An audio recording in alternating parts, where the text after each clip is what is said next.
Welcome to the Massachusetts General Hospital Community Forum Friday, hosted by the Frontal Temporal Disorders Unit. My name is Katie Brandt. I'm the Director of Caregiver Support Services and Public Relations for the MGH FTD unit, and I'll be your host for today's session.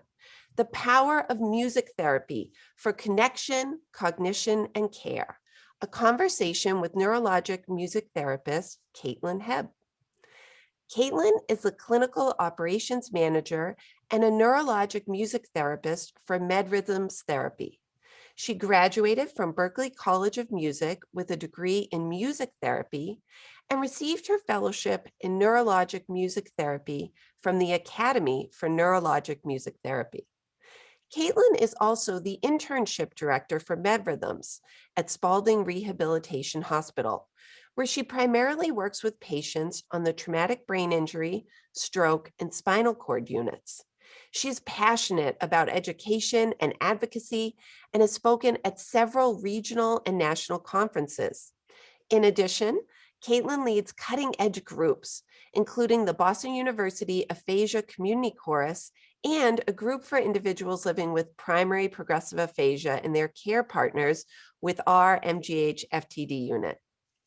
Caitlin also serves on the board of the New England region of the American Music Therapy Association as the Interprofessional Collaborative Resources Representative. Caitlin, welcome. We're so happy to have you here today. Thank you so much for having me. It's so good to be here. That was such a great bio that you provided, and I think just speaks to your professional commitment to this community and this practice of care. So we're so happy to have you talk about it today so we can learn more about music therapy and specifically neurologic music therapy. Well, thank you. I'm super excited and I'm glad our roads have crossed yet again and that we can talk about this. Well, for our folks who might be unfamiliar with your practice, I would love if we could just start with the basics. So really asking you to define for us, what is music therapy? Yeah, music therapy is a field that was developed largely around the world wars, and they were using it a lot with individuals who were suffering from PTSD. And so they actually at first brought in musicians because they thought music was kind of calming and it was an effective tool to use to help calm those veterans. But they found over time that there needed to be a little bit more training for the musicians that were coming in and the nurses that were working with them, a little bit more training and structure. And so that started developing the field of music therapy. And then they started applying it for various populations, largely a social science model and kind of a qualitative observational of how music was affecting things like your mood, your language, your movement, and not necessarily a hard science, I would say, until later. I love how you're talking about it as a social science, because I think that, at which I'm sure we'll talk about more, we see these real quantitative results for people who participate in music therapy, but also that like emotional connection and the social piece of music can be so powerful. Yeah, I think that's something that we all can relate to, right? Is that music is a vehicle for change and we all use music in that way. So a lot of times I think we need science to really validate what we know about a tool or an intervention that we're using. But it's something, music has been so around for even dating prior to language, they think. So it's something we kind of know and just inherently believe in. And we didn't necessarily have the science to support why it was so effective until later, but it was something everyone could relate to. When we talk about the scientific aspect, the clinical applications, when I was reading your bio, it's clear that you have really dedicated a lot of your education and training to neurologic music therapy. And I thought because this presentation is for our community of individuals who are living with brain diseases, that they might be interested to hear what's the difference between neurologic music therapy and music therapy? Yeah, that's a great question. And music therapy being kind of the overall overarching field, right? Whereas neurologic music therapy is a model of music therapy that actually really has helped supported the overall field, because around the 1990s, there was a shift in our ability to really look at music's connection within the brain. And that developed more of a neuroscience model and our ability to see through fMRI imaging where music was being processed and how it could impact other functions outside of just a musical function. And so that developed the field of neurologic music therapy, which is an advanced training within music therapy that focuses on the use of music for sensory motor, speech and language, and cognition. And it has, over decades have developed standardized interventions that we can implement, but it's all based in how music impacts the brain and then how that affects non-musical functions like walking or talking or memory, attention. So all of those non-musical functions. I mean, that's just so cool because we think about, so oftentimes when we're meeting with folks in clinic in the MGH-FTD unit, and they might ask, what can we do for ourselves? What can we do for our loved ones to help keep our brains strong, even though we know we're living with a condition like, for example, primary progressive aphasia, which causes difficulty with communication and understanding language. So let's say that somebody was maybe having a hard time getting their words out, but they knew that they wanted to communicate something. Could you talk about, like, how could a music therapy session work on a goal of wanting to share your words, to communicate? Yeah, I think music is an incredibly effective tool for, if we think about the shared connections, and this is, what the research has kind of gone into a little bit to figure out where music is being processed in the brain. And what they found is that there's actually this widespread activation. So it shares a lot of the same connections that speech and language use to be able to communicate. However, music also uses other areas within the right hemisphere, whereas language and speech are primarily a left hemisphere function. Music recruits from the right hemisphere. And so you might actually find that individuals who have difficulty communicating with actual words still have the ability to access a lot of language through singing. So they might be able to sing an entire song, even if they couldn't necessarily speak the song or speak or communicate with certain words or phrases. So a lot of our interventions that are using music are focused on harnessing and using that right hemisphere to recruit for left hemisphere function. So we might actually sing basic need phrases using rhythm and melody, whereas, maybe it's, my name is Caitlin, my name is Caitlin, which is called melodic intonation therapy. But we would use that idea of using the singing and the rhythm to help recruit for them to eventually be able to say it. And then we might use familiar music as well so that they can practice recruiting more and more of that language. Yeah, we definitely have heard from care partners, and I've had the privilege of witnessing it even through some of our support groups where you've been a clinician involved, that folks who maybe have a hard time expressing a need or a thought can sit in the circle and sing. And even people who haven't had a musical background. So that's a question, right? So what if you're a person living with a diagnosis and you never played an instrument, you don't have a singing voice, you weren't in a chorus. So would you say, oh, music therapy probably wouldn't be a good fit for you if you don't have a musical background? Or would you have something absolutely different to not. say?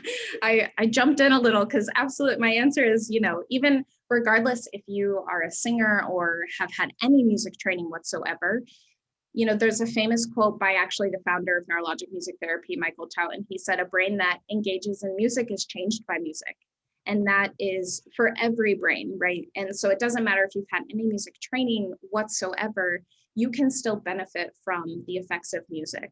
And you might find that on your typical day-to-day basis, right? A lot of people will put on music when they're exercising, or a lot of people will put on music when maybe they need to calm down. They've had a really stressful day and they need to relax.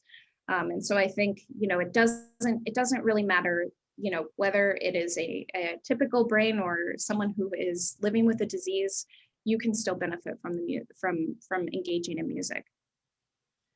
I mean, what a beautiful statement to say that a brain that engages in music is changed by music. And I just think about the moments in my life where music, plays a strong role in a memory that I have, and it becomes like a sensory memory, an emotional memory. And so, what do you do when you are working with maybe it's an individual living with a diagnosis or a dyad, right? That care partner and the individual, and they say, one of our goals is we want to bring forth some of those important memories. Are you able to use music to help with that? Yeah, absolutely. I would first and foremost, I think it's actually the most effective when you do have the care partner available to help kind of fill in the gaps, right? As a therapist, you try to create those connections, and you're trying to really understand where that person's life has been, and the experiences that they've had. But it's always easier when you have a care partner who can fill in for you. And so I might actually ask the care partner and the individual, what are some of your favorite songs? And maybe try to find songs that, like you said, have a really high salience or that emotional connection, where maybe it's their first dance song, or it was their song, their love song that they had that they always sang together. Maybe it was their father-daughter dance at a wedding, or it could be any song that they have a close association or memory with. And then from there, I would help kind of structure that conversation around those memories. So when was the last time that you've heard that song, or what does that remind you of? Who wrote that song? So really trying to pull out more of like factual, but also that reminiscing, moment that you can relate to, and also might enhance the mood, right, that they're currently experiencing. Yeah, it's interesting to think about. We talk a lot about feelings first in our community. Dr. Paul Rea developed this amazing model of habilitation therapy, where we talk about focusing on eliciting positive feelings to help you just kind of get through the tasks of the day. And I like the idea that care partners could harness the power of music to elicit those positive feelings. Um, Absolutely. think so. Thinking about a care partner that might say to you, "Oh, the mornings are terrible for us. Like, we can't get dressed. We don't want to eat breakfast. It's hard to get out the door." Have you ever worked with anyone on helping, infusing music in their daily routine? I would strongly, yeah, absolutely. I would strongly encourage those individuals to think about, if, what are those hard times in, and what are the behaviors that your loved one might be experiencing and exhibiting, and how can you use music to really improve that mood, right? And I think there's a lot of creative ways that you can do that, whether that's, usually what I recommend is don't just completely switch the emotion that the person is feeling. Don't try to take them from a really sad or maybe even agitated, behavior that they're exhibiting by using really peppy, upbeat music. Maybe it's that you actually need to start more along the lines of where they're currently feeling, and then you're gradually kind of introducing a mood shifter, right? That mood shifting into a happy feeling. And so I think it's as easy as really taking a look at what type of music does your loved one, what type of music is their favorite, and then can you build a playlist that you might put on in the morning that starts with, where they're currently feeling, if that's pretty common for them, and shifts into the mood that you're trying to help them achieve.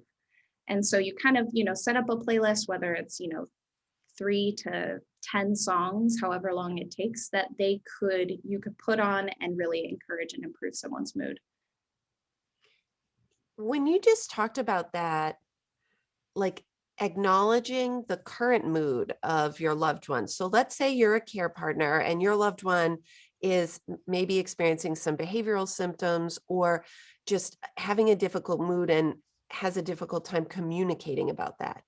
But for you as a care partner to acknowledge and validate that feeling, I think that that is such a beautiful example of acknowledging personhood at every stage and really not forcing the hopeful feeling or the feeling that you want to elicit, but like allowing it to pass and hopefully getting to that more positive, peaceful place.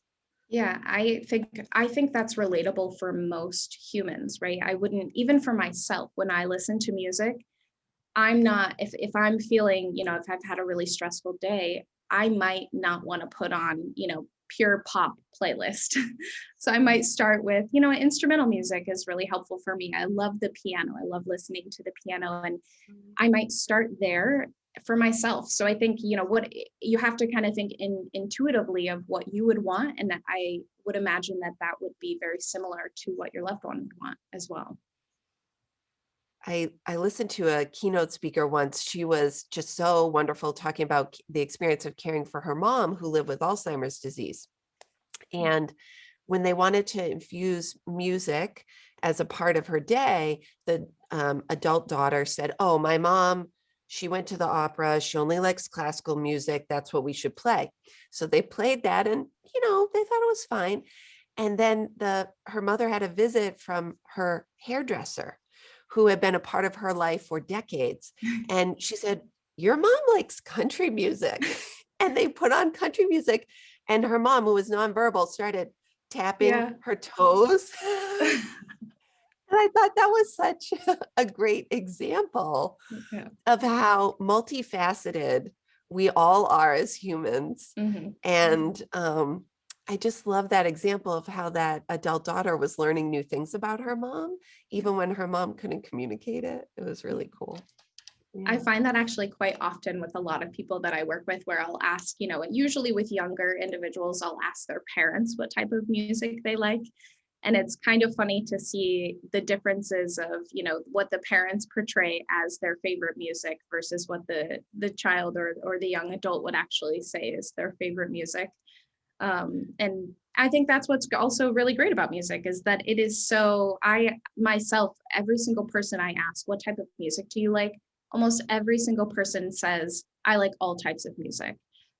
So Right. I actually have to flip it as a clinician. I usually have to say, okay, what kind of music don't you like? Because then people have very strong opinions about the type of music they don't like versus what they do. I think that's a good segue to think about what if you are a caregiver for someone in a late stage of dementia? Might you think, "Oh, it's too late. I missed the window for music therapy." Or would you say that they could still benefit from it? Yeah, I absolutely. I think that, I mentioned before that neurologic music therapy has these standardized interventions that we're using and protocols that we're implementing. But what's great about music is that it is so individualized and the way that we implement it is also very individualized. So we could be using music to help with things like arousal or orientation, even mitigating some of these behavioral symptoms that your loved one might be experiencing.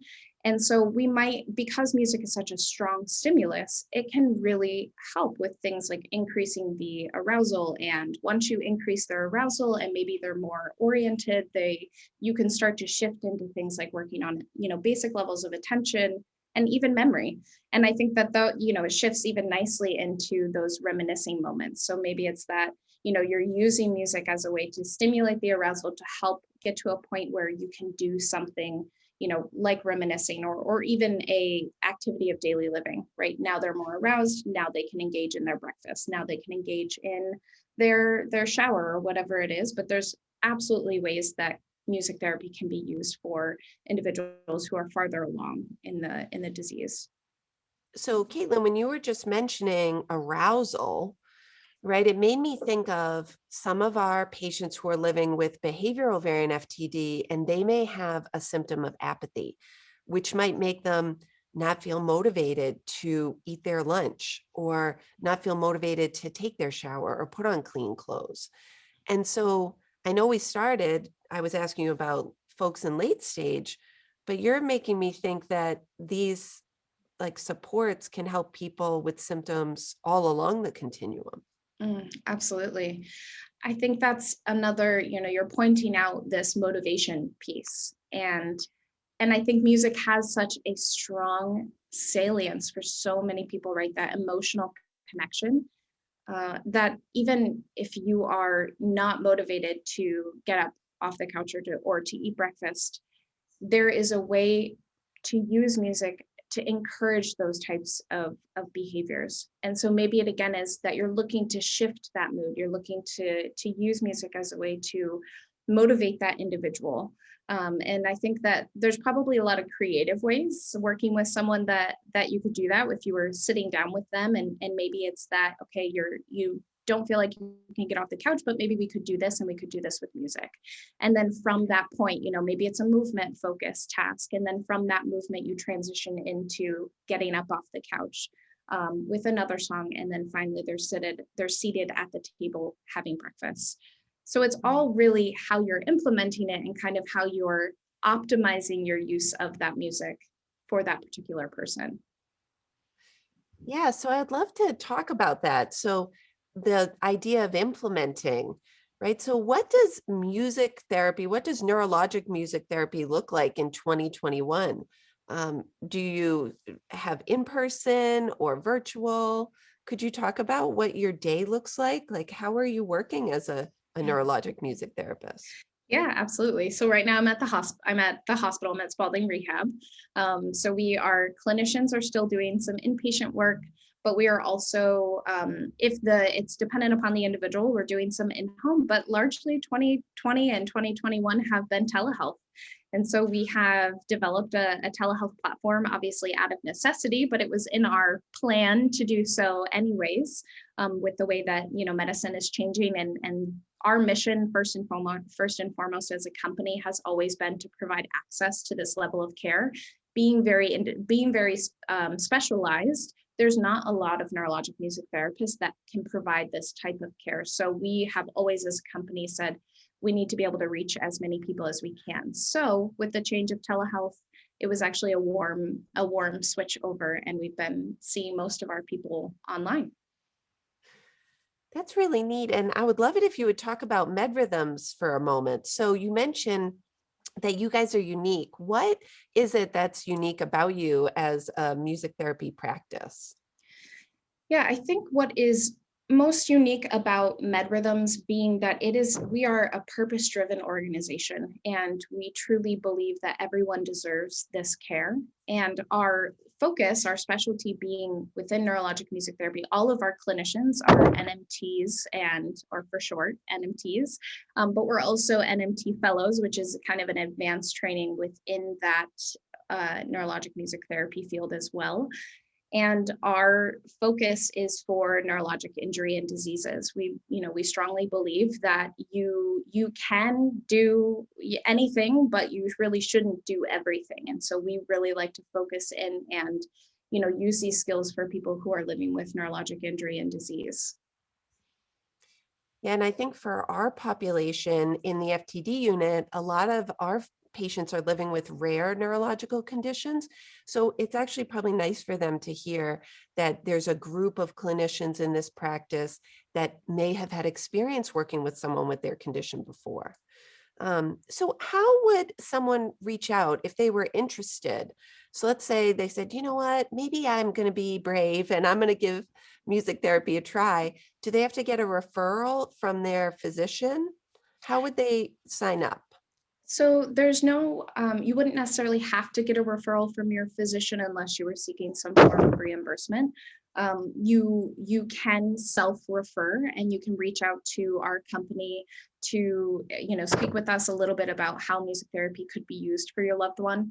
So we can definitely help with that process. And what we typically do is we'll do a assessment and see where music therapy could be most effective, give you our clinical recommendations, and then from there, that would be up to your decision if you'd like to continue with it. And we're going to share the website for MedRhythms at the end. But what if you don't live near MedRhythms or maybe it's not the right fit. What if you were looking for other options for music therapy? How could you find a larger connection to the community of clinicians? Yeah, we are part and associated with the Academy of Neurologic Music Therapy. And so you can always look on their database they have on their website a list of NMTs that are in the area that you're currently living. Or I would say you can still reach out to us and we would be happy to help, or you might be appropriate for telehealth services and we could still potentially treat you. So I think really, we're willing to help in any way. Isn't that such a cool thing about how telehealth has broadened our ability to, share resources and support? Yeah, You can we're live in a different actually time zone. we actually have our farthest client that we've treated, actually that I have treated, is in Singapore. Or no, my client is in Egypt, but we have treated someone in Singapore. And so the time difference on that is a little tricky. It's quite an early or late session, but it's pretty amazing that we have the means to treat someone internationally. Yeah. Yeah, it sounds like you guys are just open to the possibilities, right? Not just in the technical application, but possibilities for individuals who might need your services and support. It sounds like it's just a wonderful opportunity for folks to maybe explore even a new side of themselves. Yeah, absolutely. Yeah. Do you have a take-home message, Caitlin? Like, especially I think for those who haven't ever had experience with a music therapist before. Yeah, I think my take home for the people that are tuning into this would be to simply engage in music in whatever way that you can. There are a lot of ways of passive or active music engagement, and I think both can be beneficial for whether you're a care partner or whether you're an individual living with dementia or frontal temporal disorder. Really, there are plenty of ways that you can engage in music, and I would encourage you to do so. That would be my biggest take home, is just if you've thought about it, you should do it. I love that. And I think that you were going to share with me today one of the, like, sort of an example of how you might apply music therapy to help with memory. Yeah, I am going to grab my guitar now. This is something that I do quite often, and it's called music mnemonics training. And it's a really clever way of using music to help recall information that you want to remember. So the ways that I might implement this with an individual who's trying to remember their loved ones' names, or maybe they're trying to remember a very important date that they have coming up. It could be really anything that pertains to their life. And so music has been, over the course of time, effective way of remembering or recalling information, and they've often used it through the use of a jingle. So marketing has used this a lot as well. For example, the best part of waking up is Folgers in your cup, right? So that is kind of an example of a music jingle that marketing has harnessed the use of music for memory. As a clinician, I would never actually try to sell you something, but help you remember the things you want.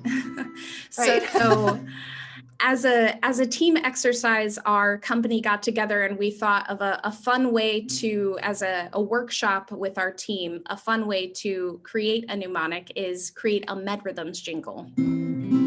So I'll share with you what this is, and it might, get stuck in your head a little bit. So it sounds like this.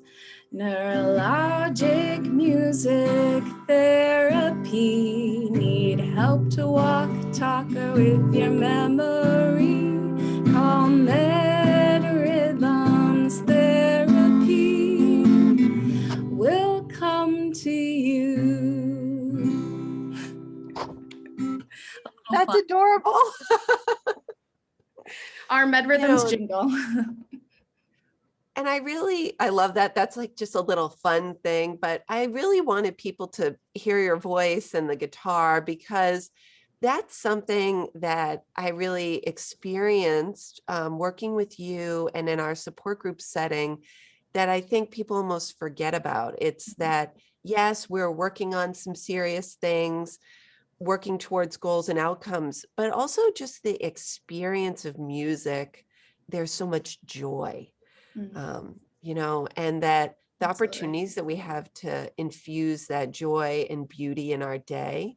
Um, I think you just gave a great example, even though it was just through a jingle. A jingle. Yeah. That's something that I think I will never take for granted, is that I have the best job in the world and I get to use live music with all of my people. And I think that first moment when you see someone walk in with a guitar, you're a little like, okay, what's going to happen here?